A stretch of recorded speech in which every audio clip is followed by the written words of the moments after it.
Assalamualaikum warahmatullahi wabarakatuh. Waalaikumsalam warahmatullahi wabarakatuh. Alhamdulillahirrabbilalamin. Wassalatu wassalamu ala asyrafil anbiya wal mursalin wa ala ahli wa sahbihi ajmain amma ba'du. Alhamdulillah, segala puji syukur atas kehadiran Allah Subhanahu wa taala sehingga hari ini kita dapat bermuajah kembali dalam program mengaji bersama Ustadz.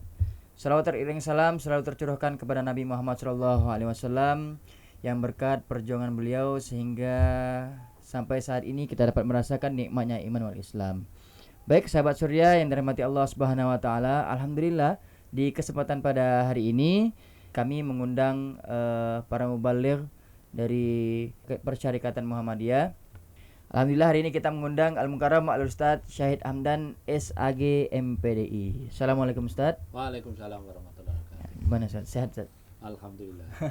Ya baik, sahabat surya, hari ini kita bakalan mendengarkan sama-sama tausiah yang akan disampaikan oleh Al-Ustadz Syahid Hamdan berkenaan dengan Maulidun Nabi Muhammad SAW. Kepada Al-Mukarram Al-Ustadz Syahid Hamdan dipersilakan.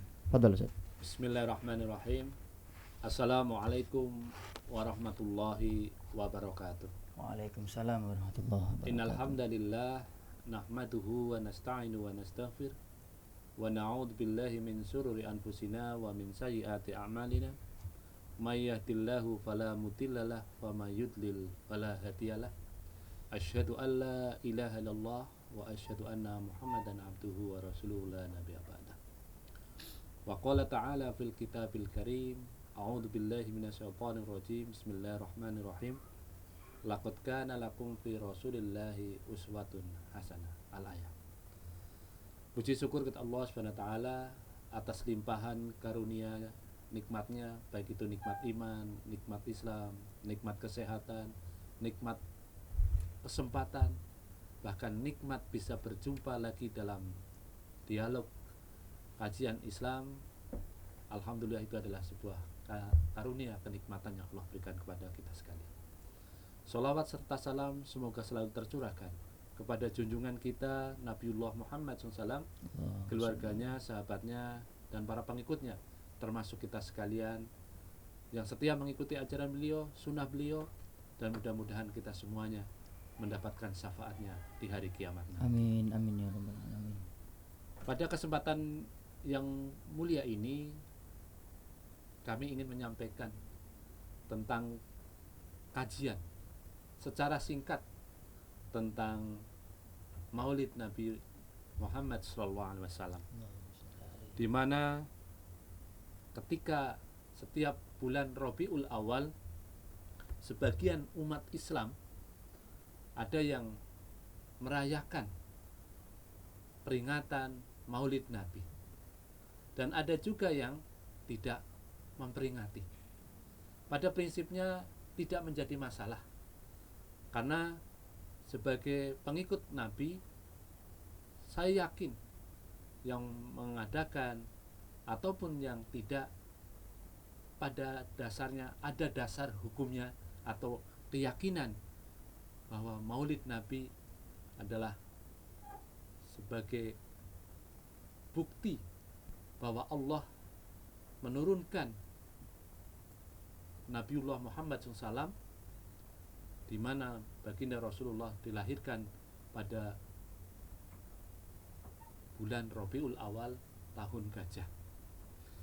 Nah, dari sejarah singkatnya, beliau Nabi Sallallahu Alaihi Wasallam dilahirkan dari seorang ibu yang bernama Aminah binti Wahab bin Abdul Wahab bin Abdul Manaf, mohon maaf. Jadi ibu Nabi bernama Siti Aminah binti Wahab bin Abdul Manaf. Lalu ayahnya adalah Abdullah bin Abdul Muthalib. Ketika Rasulullah SAW masih dalam kandungan ibunya, sekitar dalam kandungan itu belum berusia, ya katakanlah 4 bulan atau 5 bulan, beliau sudah ditinggal, dalam artian ketika dalam kandungan aja sudah tidak punya ayah, ya, Karena Abdullah bin Abdul Muthalib meninggal ketika Nabi belum lahir. Nah, ketika usia kehamilan Aminah sekitar 4 bulan, yang tadi saya sampaikan, ayah Nabi Abdullah bin Abdul Muthalib meninggal, wafat di Madinah ketika sedang perjalanan menuju perdagangan menuju Syam. Nah, oleh karena itu baginda Rasulullah SAW ketika lahir sudah tidak punyai ayah. Oleh karena itu tepatnya pada hari Senin tanggal 12 Rabiul Awal tahun yang kita kenal dengan tahun gajah, Siti Aminah melahirkan anak laki-laki, yaitu bertepatan pada bulan atau tanggal 20 April 571 Miladiah, dan diberi nama Muhammad. Nama yang begitu agung, nama yang begitu mulia. Bahkan pamannya Abu Lahab mendengar Siti Aminah melahirkan sangat bahagia sekali. Pamannya Abu Lahab bahkan memberikan penghormatan kepada ponakannya, yaitu yang dinamakan Muhammad. Nama Muhammad diberikan oleh kakeknya, yaitu Abdul Muthalib. Arti Muhammad adalah orang yang terpuji. Jadi nama Muhammad aja sudah mengandung arti orang yang terpuji. Artinya bahwa nama ini bukan nama yang kaleng-kaleng, bukan nama yang asal-asalan. Ternyata nama ini adalah sudah tersirat, bahkan tersurat dalam Al-Quran, nama Muhammad.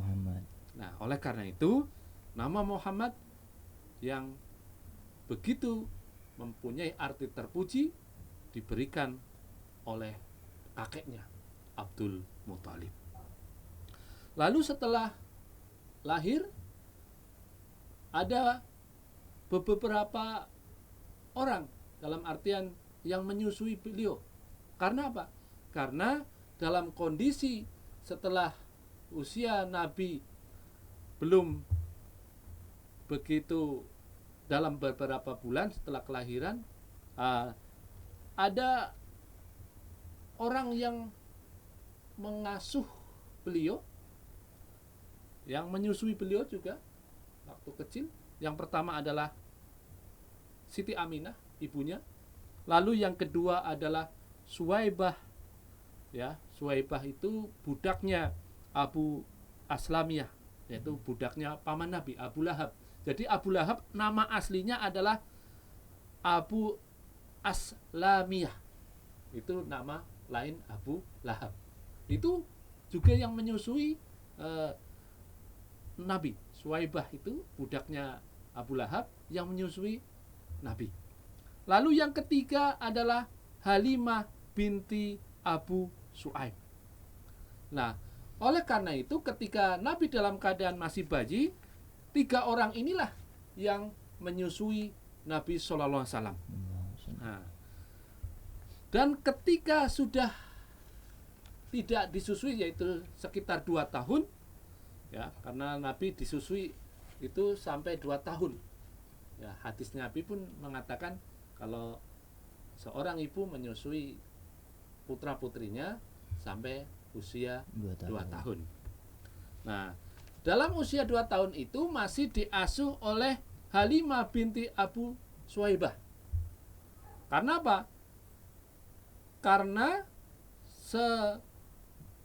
pengasuhan setelah Siti Aminah dilanjutkan oleh Halimah, dalam artian diasuh oleh Halimah, terjadi peristiwa, yaitu beliau memasuki usia 3 tahun, ada 2 malaikat, ya, yang diperintahkan oleh Allah untuk apa?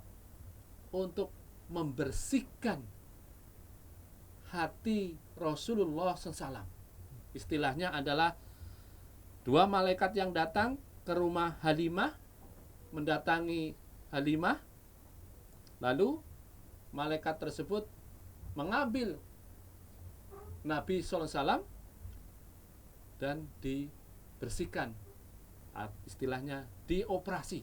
Nah, jamaah sekalian, jadi operasinya malaikat itu berbeda dengan operasi zaman sekarang. Kalau operasi zaman sekarang mungkin di ruangan tertentu, alat tertentu. Dan malaikat tidak. Tetapi itu terjadi di dalam usia Nabi 3 tahun, dioperasi dada beliau, dibersihkan, dicuci hati beliau. Dari apa? Dari hal-hal yang perbuatan atau yang hati yang tidak baik. Jadi dibersihkan dan dinamakan dengan istilahnya operasi dada beliau, yaitu hati beliau dibersihkan oleh malaikat. Dan setelah selesai tidak ada bekas jahitan. Nah, jadi kalau zaman sekarang kalau habis operasi tetap ada jahitan, ya ada jahitnya, diulangi lagi, kalau zaman Nabi ketika dioperasi oleh malaikat tidak ada bekas operasi. Nah ini. Nah, apa makna? Kenapa baginda Rasulullah SAW dioperasi dada beliau? Sebab Allah Subhanahu wa Ta'ala sudah mempersiapkan Muhammad sallallahu alaihi wasallam sejak lahir untuk membawa dan menjalankan risalah agama Islam. Jadi Allah sudah mempersiapkan ya, seorang nabi, seorang utusannya yang bernama Muhammad untuk membawa risalah kenabian, membawa risalah agama, ya maka harus dibersihkan hatinya dari hal-hal yang mengotori ataupun membuat perbuatan hal-hal yang tidak diinginkan.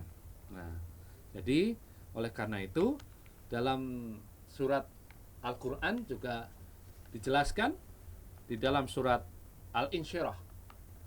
Bismillahirrahmanirrahim. Alam nasroh laka sodrok. Bukankah sudah kami lapangkan dadamu? Wa wada'na anka wisrak, dan sudah kami lepaskan beban kamu, beban dari kamu, alladzi anqadha rak, yang telah memberati punggungmu. Jadi dari ayat ini juga sebagai petunjuk bahwa memang betul Nabi dibersihkan hatinya, dibersihkan dadanya, dalam artian hati yang perbuatan yang tidak baik, perbuatan yang menyimpang dan lain sebagainya. Jadi Nabi betul-betul bersih, ya, betul-betul memang orang yang terpuji. Nah, oleh karena itu ketika di dalam asuhan Halimah, dada Nabi dioperasi oleh malaikat atas perintah Allah Subhanahu wa Ta'ala. Nah, ketika terjadi lagi peristiwa, yaitu meninggalnya ibunda Nabi Muhammad SAW, maka pengasuhan Nabi kepada siapa? Setelah ibunya meninggal, diasuh lagi oleh kakeknya Abdul Muthalib sampai berusia 8 tahun. Setelah kakeknya meninggal, beliau dipelihara oleh pamannya, yaitu Abu Thalib. Nah, ada suatu peristiwa ketika Nabiullah Muhammad SAW pada usia 12 tahun, beliau diajak berdagang ke Sam oleh pamannya Abu Thalib. Nah, di tengah-tengah perjalanan selalu ada awan yang mengiringinya. Jadi beliau berjalan atau naik unta, bawa dagangan dengan pamannya, selalu ada yang melindungi, dalam artian awan panas, ya, awan yang tidak menimbulkan panas, yaitu pokoknya awannya tuh menutupi gitu Ustaz ya berbuat teduh. Terus sampai ke tempat pamannya berdagang. Lalu di tengah jalan ada seorang pendeta bernama Buhairah. Ia melihat ada tanda-tanda kenabian pada diri Muhammad.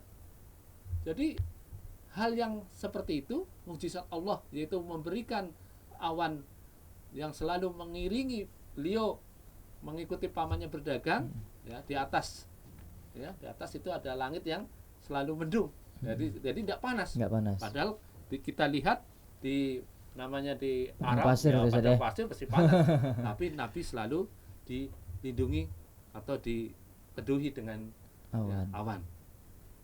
Lalu pendeta Buhairah nanya kepada paman Nabi, yaitu Abu Thalib. Pendeta Buhairah mengatakan, wahai saudaraku, hati-hati dalam menjaga anak ini. Paman Nabi bingung. Kenapa? Ya, ini adalah calon ya seorang nabi, maka ya dijaga betul. Nah, oleh karena itu ketika sudah dewasa, ya dia melamar, ya artinya melamar kerjaan, ya membawa dagangan Siti Khadijah. Nah, Siti Khadijah, ternyata dagangan Siti Khadijah ketika sudah didagangkan atau dibawa oleh Nabi ke Syria, ke Syam tadi, ya alhamdulillah untungnya untungnya banyak. Nah, maka Nabi mendapatkan simpati, ya jujur, amanah dan sebagainya.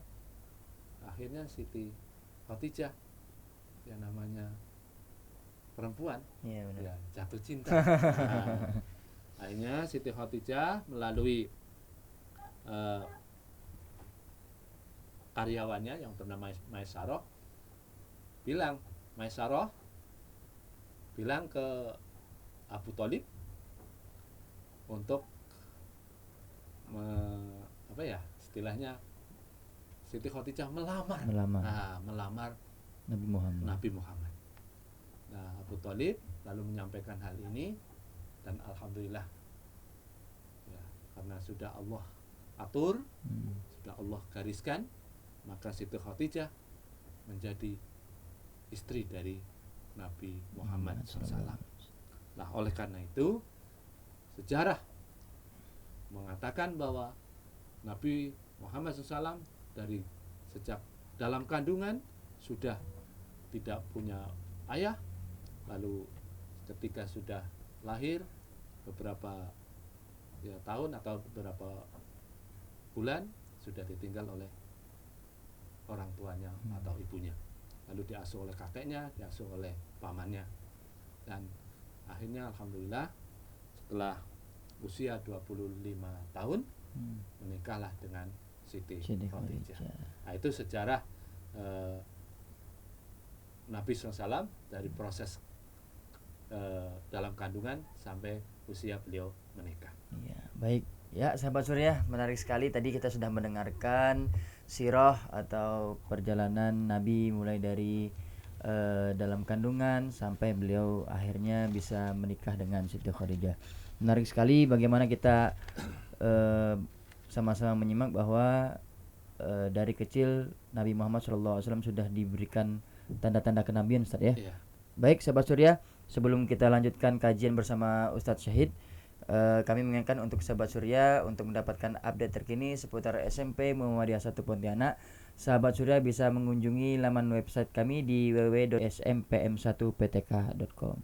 Baik, ini kayaknya masih panjang nih Ustadz ya. Ini kita baru sirah, nanti kita bakalan lanjut ke kajian selanjutnya. Pada Al-Mukarram Ustadz Syahid, dipersilakan. Fadhol Ustadz. Baik, terima kasih. Nabi Muhammad SAW mempunyai gelar Al-Amin. Artinya apa? Gelar yang tidak pernah dimiliki selain oleh Nabiullah Muhammad. Al-Amin ini artinya adalah dipercaya. Siapa yang ngomong Muhammad, orang yang kafir pun, ya, orang yang belum Islam pun, kalau yang ngomong Muhammad percaya itu. Nah, makanya beliau bergelar Al-Amin ini adalah diberikan gelar ini oleh Allah. Ya, jadi memang terpercaya, amanah, dan lain sebagainya. Nah, ada memang karakteristik kita dengan Nabi tidak beda jauh, ya. Kita dengan Nabi tidak jauh berbeda, ya. Kalau Nabi SAW dalam istilahnya, ya, bedanya kita kan sedikit dengan Nabi. Ya, Nabi Muhammad SAW dengan umatnya itu bedanya sedikit. Ya. Kalau Nabi dikit-dikit puasa. Kalau kita dikit puasanya. Itu bedanya dikit kan? Bedanya dikit, ya. benar. Dikit, bedanya dikit. Kalau Nabi dikit-dikit sedekah. Nah, infak sedikit-dikit infak. Lah kalau kita, nah, infaknya sedikit. Bedanya dikit kan? Iya, benar. Nah, kalau Nabi dikit-dikit sholat malam, sholat tahajud. Kalau kita dikit sholat malamnya. Nah, jadi bedanya cuma sedikit. Bedanya sedikit. Nah, oleh karena itu dengan bedanya sedikit ini, ya kita harus sebagai pengikut Nabi harusnya mempunyai, ya, keinginan yang besar, termotivasi dengan diutusnya baginda Rasulullah SAW ke muka bumi ini, setidaknya adalah menjadikan, ya, ukhuwah kepada persaudaraan Islam. Ya. Ukhuwah ini penting karena Nabi juga ukhuwahnya kuat. Ya. Lalu lagi adalah Nabi diutus sebagai rahmatan lil alamin. Nah, karena dari ayat tadi kan laqad kana lakum fi rasulillahi uswatun hasanah. Jadi suri teladan kita siapa? Nabiullah Muhammad. Bagaimana beliau, ya, ada peristiwa ketika mau sholat diludahi. Nabi dendam? Tidak. Nabi marah? Tidak. Malah beliau mendoakan. Setiap beliau mau sholat diludahi. Lah kalau kita diludahi, kita mesti, ya, panas, ya, kita emosi. Nabi tidak. Bahkan Nabi mendoakan. Dan ketika suatu peristiwa Nabi lewat tidak diludahi, Nabi apa pula ya? Heran. Biasanya diludahi kok sekarang enggak gitu sudah. Saya kok enggak diludahi? Kenapa ini? Ternyata yang meludahi dalam keadaan sakit. Nah, begitu Nabi dengar yang biasa meludahi beliau sakit, beliau jenguk.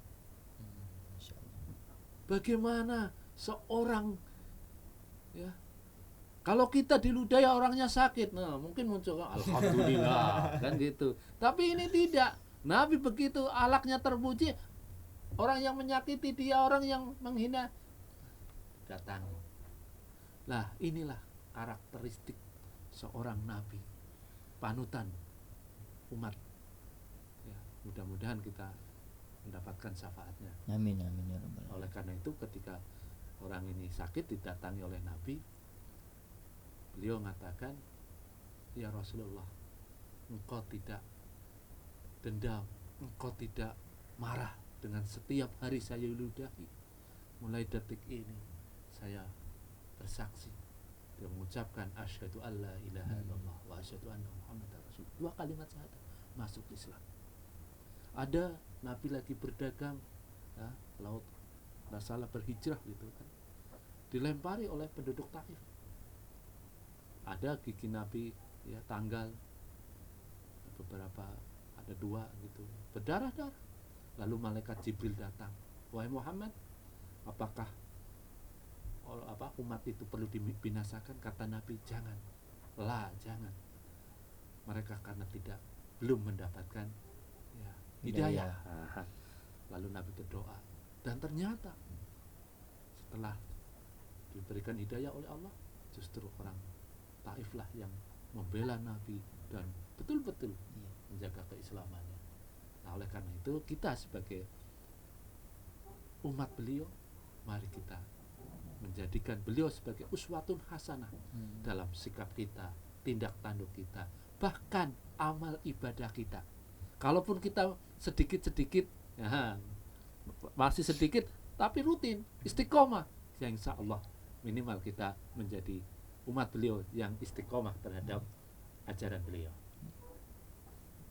Baik, sahabat Surya. Jadi tadi sudah dijelaskan bahwa benar adanya bahwa Nabi Muhammad itu adalah uswatun hasanah bagi kita semuanya. Namun gini Ustaz, di kalangan anak-anak atau remaja sekarang itu kan sulit sekali menemukan, atau nggak tahu nih ya, atau mereka bingung menemukan sosok yang menjadi panutan. Bahkan sekarang kan tontonan mereka itu bisa dikatakan tidak sesuai umur Ustaz ya. Iya. Nah, ini bagaimana sih upaya, kalau tadi yang antum ceritakan bahwa Nabi Muhammad itu benar-benar mempunyai akhlak yang mulia, kemudian diberikan gelar al-amin dan lain sebagainya. Bahkan orang kafir juga bisa percaya apa yang disampaikan oleh Nabi Muhammad. Nah, ini bagaimana sih Ustaz menanamkan kecintaan kepada remaja-remaja atau anak-anak sekarang agar bisa mencintai Rasulullah SAW sesuai dengan yang diceritakan antum barusan. Gimana Ustaz? Baik, ya. Di zaman sekarang ini bahkan banyak orang mengidolakan artis. Ya, benar. Ya, bahkan apalagi kalau udah K-pop tuh Ustaz ya. Iya. Biasanya anak itu udah K-pop udah. Nanti ditanya namanya ayah Nabi Muhammad pada kebingungan iya, itu. Jadi artis ataupun dari artis luar atau dalam negeri sendiri. Ya, nah, padahal Nabi sendiri adalah sebagai uswatun hasanah. Hasanah, Nah, benar. jadi bagaimana cara kita sebagai umatnya untuk memiliki karakteristik, ya, bagaimana kita bisa mengikuti ataupun meneladani beliau. Ya. Yang pertama adalah mengenal pribadi Nabi Muhammad Sallallahu Alaihi Wasallam. Lah, bagaimana mengenal pribadi Nabi? Ya, kita sebagai pengikutnya ya baca dari sejarahnya, baca dari riwayat hidup beliau, baca juga dari perjuangannya, ya, bagaimana beliau riwayat sejarahnya, hidupnya, perjuangannya. Nah, oleh karena itu banyak kita bisa buka di buku-buku, bisa baca sejarah beliau, perjuangan beliau di dalam, bahkan di zaman sekarang kita bisa di YouTube juga ada, ya. Jadi informasi mengenal pribadi Nabi bisa dicari dengan, ya, kita mengenal pribadi perjuangannya, ya, dan lain sebagainya lewat sejarah. Lalu yang kedua, kita harus meneladani akhlak Nabi. Orang Muslim, pengikut Nabi SAW dalam perjuangannya, ya, sandaran keteladanan beliau, itulah kita harus bersandar kepada beliau. Dalam artian apa? Jika hidup kita ini tidak punya sandaran, ya kita akan kacau hidup kita. Karena tidak ada sandaran. Tetapi kalau hidup kita punya sandaran, ya kita akan tenang. Lah, oleh karena itu sandaran kita adalah keteladanan beliau. Bagaimana gesit beliau, bagaimana ketika malaikat Jibril diperintahkan Allah membawa wahyu pertama di Gua Hira, ya. Iqra. Nah, kan gitu. Dipeluk oleh malaikat Jibril. Bacalah. Nabi mengatakan, saya tidak bisa membaca. Nah, artinya apa? Artinya Nabi dengan serius belajar. Apalagi generasi kita ini belajar, terus semangat belajar. Jangan sedikit goyah, mudah putus asa, mudah galau, ya. Nabi bagaimana? Beliau diserang, dimusuhi, bahkan mohon maaf, dikasih kotoran ketika sedang sujud. 2 karung kotoran unta ditimpakan di punggung beliau. Tapi Nabi tidak marah, tidak dendam. Justru beliau mendoakan yang baik. Mudah-mudahan yang berbuat aniaya kepadaku, kata Nabi, ya, diberikan hidayah kebaikan. Nah, oleh karena itu, yang kedua ini, mari kita meneladani akhlak beliau, ya. Bagaimana akhlak beliau, bagaimana kegigihan beliau dalam usaha, dalam berjuang dan sebagainya. Agar apa? Agar kita ini sebagai umatnya tidak sedikit-sedikit ya jadi umat yang galau, ya ngambekan, ya putus asaan dan sebagainya. Nah, dalam hal ini Allah katakan dalam surat Al-Qalam, fa innaka la'ala khuluqi azim. Sesungguhnya kamu Muhammad benar-benar orang-orang, atau kamu Muhammad benar-benar berbudi pekerti yang agung. Nah, jadi budi pekerti akhlak Nabi tercatat dalam Al-Quran surat Al-Qalam ayat 4. Lalu yang ketiga, bagaimana karakteristik kita mengikuti baginda Nabi adalah Nabi itu keras terhadap orang kafir, tapi penuh kasih sayang terhadap orang mukmin. Artinya apa? Kita sesama saudara jangan saling membenci, jangan saling memfitnah, ya. Penuh kasih sayang. Jangan dikit-dikit di zaman sekarang ya kirim berita hoax, berita kurang benar, perundungan. Nah, sesama kawan perundungan, sesama kawan kelas ya perundungan dan sebagainya. Padahal ya di dalam hal ini ajaran Islam tidak pernah mengajarkan tentang perundungan dan sebagainya. Lalu Nabi adalah penuh kasih sayang terhadap fakir miskin. Ya, oleh karena itu, mari kita budayakan berinfak. Di lembaga amal usaha Muhammadiyah ada lasismu, itu sebagai ladang untuk kita. Infak kita bisa kita salurkan kepada lasismu Muhammadiyah. Lalu yang berikutnya, Nabi adalah seorang yang Abdul Yatama, yaitu bapaknya anak yatim. Oleh karena itu kita juga ada setiap Jumat di sekolah kita ada infak Jumat. Itu juga sebagai wadah kita, sebagai bentuk kalau ada yang kita infakkan, kadang kita salurkan ke panti-panti asuhan, ya, ke orang yang kena musibah dan lain sebagainya. Itu adalah bentuk dari perbuatan yang bisa kita tiru dari apa yang Nabiullah Muhammad amalkan. Oke. Ya, baik sahabat Surya, mudah-mudahan apa yang disampaikan oleh Ustadz Al-Mukarram Ustadz Syahid barusan bisa menjadi gambaran untuk anak-anak sekalian atau remaja-remaja sekarang yang sepertinya kebingungan untuk mencari panutan. Nah, sebenarnya kita khusus di agama Islam sudah diberikan panutan uswatun hasanah, yaitu Nabi Muhammad SAW. Oke, baik, mungkin ini terakhir Ustadz ya. Sebagaimana yang kita ketahui bahwa Nabi Muhammad ini diutus Allah Subhanahu wa taala sebagai pembawa risalah. Dan kita mengenal Islam itu sebagai rahmatan lil alamin. Apa sih yang dimaksud dengan Islam rahmatun lil alamin ini gimana Ustaz? Baik. Betul, memang betul, baginda Rasulullah SAW membawa risalah kenabian, risalah agama Islam.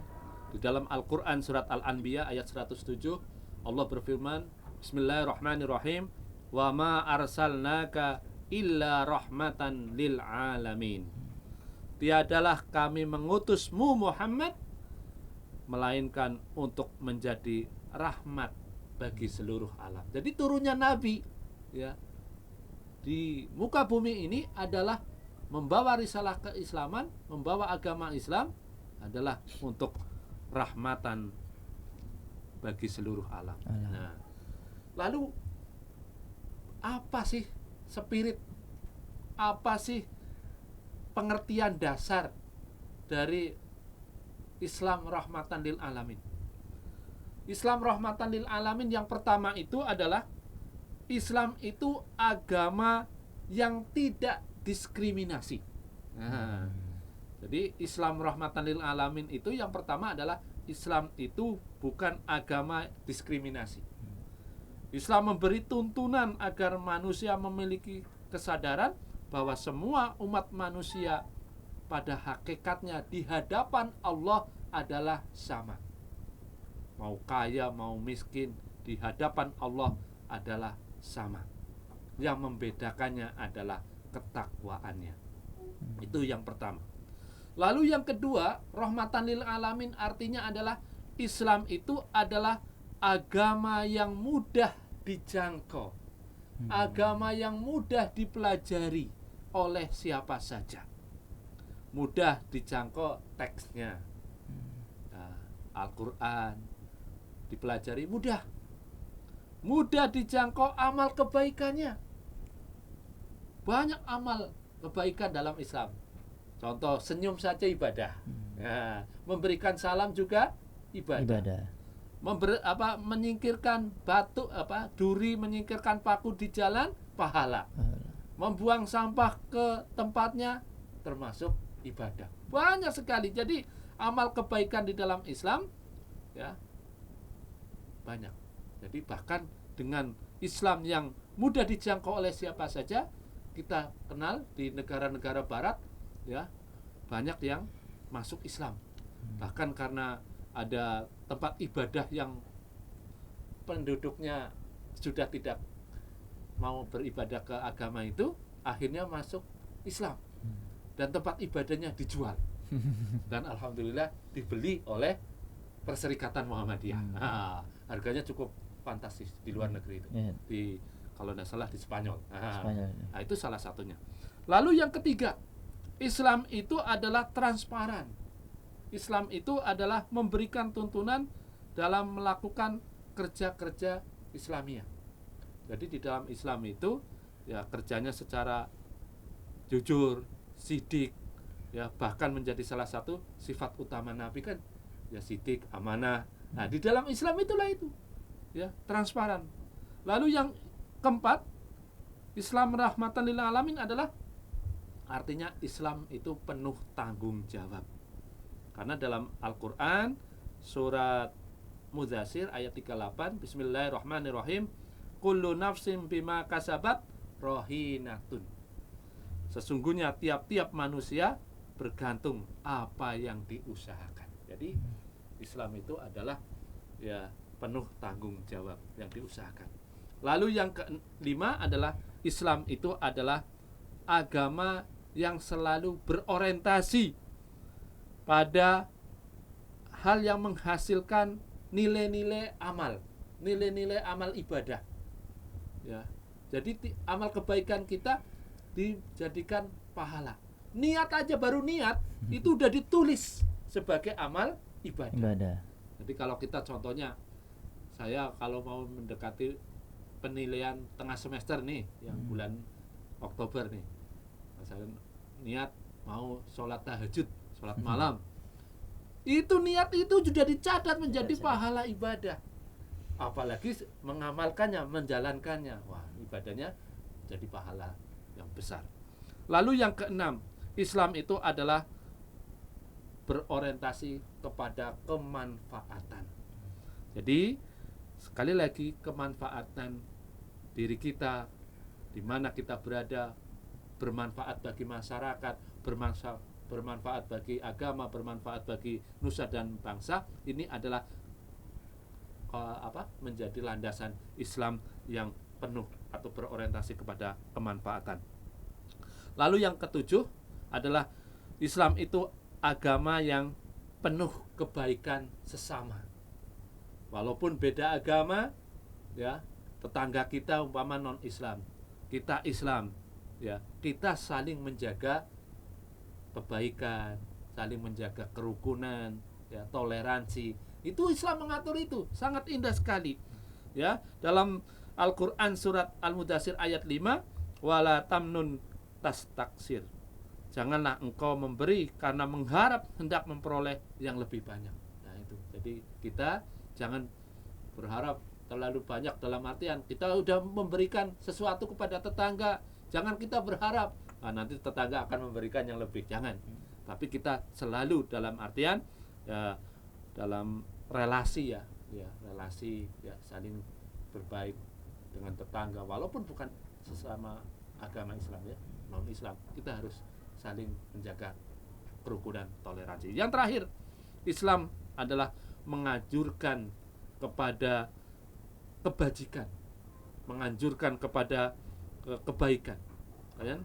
Ilal ladzina amanu wa amilus sholihah walahum ajrun khairu mamnun. Itu kecuali orang-orang yang beriman, beramal soleh, bagi mereka pahala yang tidak ada putusnya. Jadi Islam mengajarkan amal soleh.